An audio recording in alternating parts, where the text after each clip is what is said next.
नमस्कार, आपका हमारे न्यूज चैनल UK24 न्यूज में स्वागत है। मौसम समाचार। उत्तराखंड में आज बारिश से राहत मिल सकती है। मौसम विभाग की माने तो आज प्रदेश में मौसम शुष्क रहेगा। हालांकि आगामी 4 अक्टूबर से मौसम फिर से करवट बदल सकता है।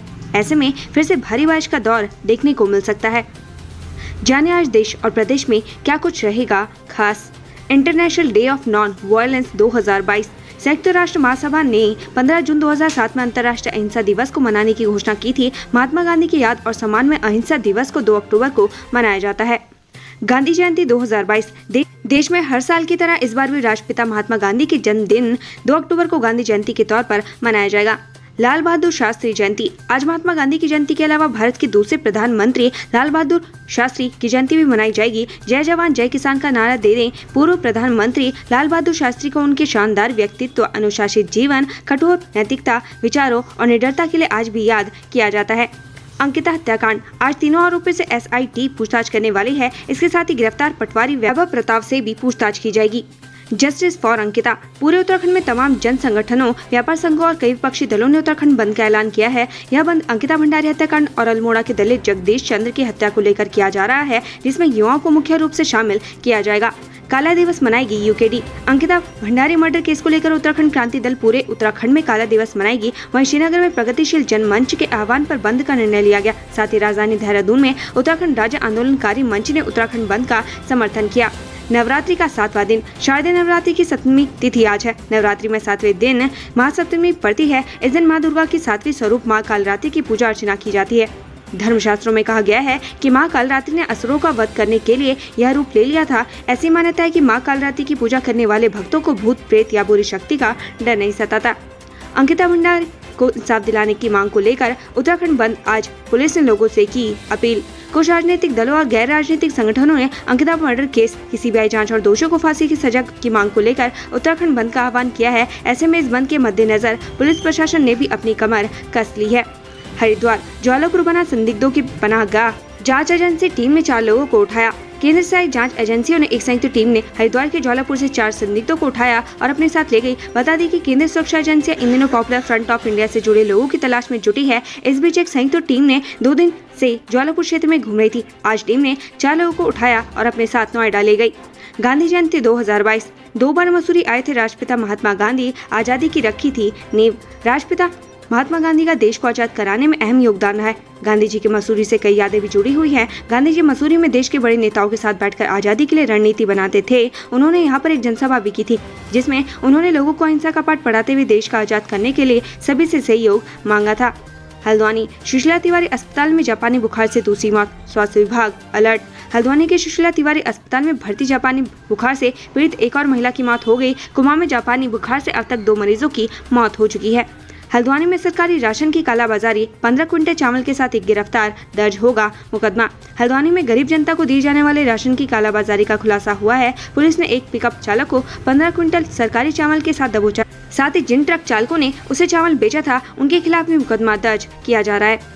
ऋषिकेश। निराश्रित पशुओं को लेकर नगर निगम पहुंची गौशाला संचालक। जानिए मामला। भनियावाला स्थित अनुबंधित गौशाला के संचालक निराश्रित पशुओं को लेकर नगर निगम पहुंच गई। मिली कौर का आरोप है कि नगर निगम पर उनका 85 लाख का बकाया है, लेकिन नगर निगम उनको भुगतान नहीं कर रहा। केदारनाथ के पास बर्फ का पहाड़ दरका। केदारनाथ के चौरा बाड़ी क्षेत्र में शनिवार को फिर हिमस्खलन एवलांच हुआ। पिछले 9 दिनों के भीतर यह तीसरी बार घटना है। केदारनाथ धाम में मंदिर परिसर के करीब 5 से 7 किलोमीटर की दूरी पर चौराबाड़ी ग्लेशियर के टूटने की घटनाएं हो रही हैं। शनिवार को फिर से बड़ा एवलांच आया, जो धुएं के गुब्बार की तरह फैलता दिखाई दिया। इसका वीडियो सोशल मीडिया पर काफी वायरल हो रहा है। पति ने पत्नी को गोबर से भरे गड्ढे में डुबोकर मार डाला। कोतवाली क्षेत्र स्थित शिमला पिस्तौर में एक व्यक्ति ने गोबर के गड्ढे में डुबोकर पत्नी की हत्या कर दी। वारदात के बाद आरोपी पति मौके से फरार हो गया। मृतका के बेटे ने पिता के खिलाफ पुलिस को तहरीर सौंपी है। पुलिस ने मुकदमा दर्ज कर लिया है। पुलिस मामले को पारिवारिक कलह मान रही है। पेरीनाग थाने के लापता सिपाही का जंगल में मिला शव। बेरीनाग थाने में तैनात कांस्टेबल संजय रावत का शव शनिवार को भनोरी तहसील क्षेत्र के तलेट बैंड के पास जंगल में पेड़ से लटका मिला। ग्रामीणों की सूचना पर मौके में पहुंची पुलिस ने शव को कब्जे में लेकर जांच में जुट गई है। पुलिस मौके के हालात को देखते हुए मामले को संदिग्ध मानकर जांच आगे बढ़ा रही है। आरोपी पुलकित का मोबाइल नहर में फेंकने की कहानी झूठी निकली। SIT की जांच में अंकिता हत्याकांड में एक बड़ा खुलासा हुआ है। दरअसल अंकिता की हत्या की जो कहानी अब तक सुनाई जा रही थी वो सच नहीं थी।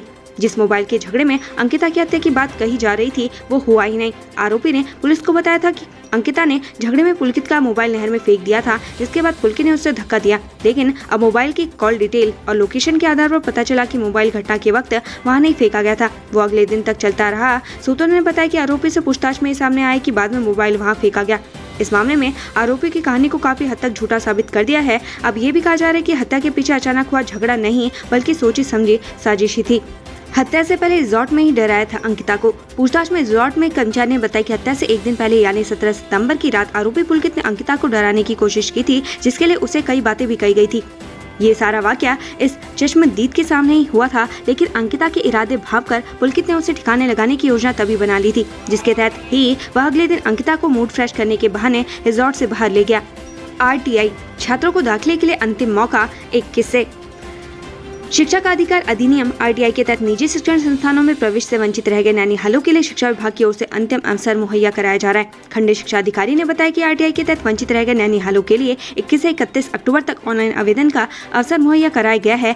उत्तराखंड विधानसभा से हटाए गए कर्मचारी उच्च न्यायालय पहुंचे। उत्तराखंड विधानसभा से बर्खास्तगी के खिलाफ कर्मचारी हाईकोर्ट पहुंच गए। अपर निजी सचिव पद से बर्खास्त भूपेंद्र सिंह बिष्ट और अन्य से सेवा समाप्ति के आदेश को शनिवार को हाईकोर्ट में चुनौती दी है। हाईकोर्ट ने विधानसभा अध्यक्ष और उप सचिव को 14 अक्टूबर तक जवाब दाखिल करने को निर्देश दिए हैं। अगली सुनवाई 14 अक्टूबर को होगी। सुनवाई न्यायमूर्ति मनोज कुमार तिवारी की एकल पीठ में हुई। देहरादून शहर में स्वच्छता रैंकिंग सुधारी। स्वच्छता सर्वेक्षण में देहरादून में स्वच्छता रैंकिंग सुधारी है। दून नगर निगम उत्तराखंड में अव्वल है, जबकि देश भर में 69वां स्थान प्राप्त किया है। मेयर सुनील उनियाल गामा और नगर न्यायिक आयुक्त मनोज गोयल ने बीते साल की अपेक्षा और बेहतर रैंक प्राप्त करने की खुशी जताई है और रैंकिंग में सुधार का श्रेय नगर निगम के अधिकारियों, कर्मचारियों और समस्त शहरवासियों को दिया है। उत्तराखंड में वन्य जीवों के हमले में मारे जाने पर 5 लाख मुआवजा। मुख्यमंत्री पुष्कर सिंह धाम ने वन्य जीवों के हमले में मारे जाने वाले लोगों के परिजनों को दी जाने वाली मुआवजा राशि 4 से बढ़ाकर 5 लाख करने की घोषणा की है, जबकि घायलों को 50,000 के स्थान पर अब 1 लाख रुपए की सहायता दी जाएगी। मुख्यमंत्री ने ड्यूटी के दौरान शहीद वनकर्मियों के परिजनों को 15 लाख मुआवजा देने की भी घोषणा की। दून में खेल महाकुंभ का आगाज। राज्यपाल लेफ्टिनेंट जनरल गुरमीत सिंह और खेल मंत्री रेखा आर्य ने शनिवार को ननूर खेड़ा स्थित राजीव गांधी नवोदय विद्यालय में खेल महाकुंभ का उद्घाटन किया। दशहरा मेले में 65 फीट ऊंचा रावण जलेगा। दून में मुख्य दशहरा मेला इस बार परेड ग्राउंड में भव्य तरीके से मनाया जाएगा। इस बार 65 फीट लंबे रावण के पुतले का दहन किया जाएगा। सड़क हादसे में बाइक सवार युवक की मौत। ऋषिकेश से नरेंद्रनगर स्थित सिद्धपीठ कुंजा पुरी के दर्शन के लिए जा रही बाइक सवार की हाईवे पर डिवाइडर से टकराने के कारण मौत हो गई। पुलिस ने शव को कब्जे में लेकर एम्स ऋषिकेश की मोर्चरी में रखवा दिया है। 10,000 में तय हुआ था परीक्षा का सौदा। सेना की सिविल भर्ती में लिखित परीक्षा की कीमत 10,000 तय थी। अभ्यर्थियों ने पैसे देकर लिखित परीक्षा किसी और से दिलवाई थी। लिखित परीक्षा देने वाले जालसाजों की पहचान जारी है। नाबालिग छात्र से छेड़छाड़ में प्रधानाचार्य पर मुकदमा। पार्टी ब्लॉक के दूरस्थ क्षेत्र स्थित एक GIC के प्रधानाचार्य पर नाबालिग छात्र से छेड़छाड़ का आरोप लगाया गया है। छात्र के परिजनों की शिकायत पर पुलिस ने आरोपित प्रधानाचार्य के खिलाफ पॉक्सो एक्ट और धारा 354 के तहत मुकदमा दर्ज कर लिया है। पुलिस मामले की जाँच में जुट गई है। चंपावत में दोस्तों ने पीटकर युवक को मार डाला। पार्टी में 7 दिन पहले रहस्यमय हालत में लापता हुए एक युवक की उसके 3 दोस्तों ने पीट कर हत्या कर दी। शनिवार को हत्या का खुलासा हुआ। उसने हत्या का मुकदमा दर्ज किया है। आरोप है कि आपसी विवाद में तीनों युवकों ने युवक की जान ले ली। घटना में गुस्साए ग्रामीणों ने पुलिस की मौजूदगी में तीनों आरोपियों की जमकर धुनाई कर दी। उन्होंने मुकदमा दर्ज होने तक शव नहीं उठाने दिया। आज से ढिकाला जोन में ऑनलाइन बुकिंग शुरू। ढिकाला जोन की बुकिंग आज से यानी 2 अक्टूबर से ऑनलाइन शुरू होगी। शनिवार को पार्क डायरेक्टर डॉक्टर धीरज पांडे ने बताया कि ढिकाला जोन 15 नवंबर को खुलेगा, जिसकी तैयारी की जा रही है। सफारी वाले मार्गों की मरम्मत व गेस्ट हाउसों को ठीक कराया जा रहा है। 2 अक्टूबर सुबह 10 बजे से ढिकाला जोन की बुकिंग ऑनलाइन शुरू हो जाएगी। बिजरानी जोन को 15 अक्टूबर को खोला जाएगा।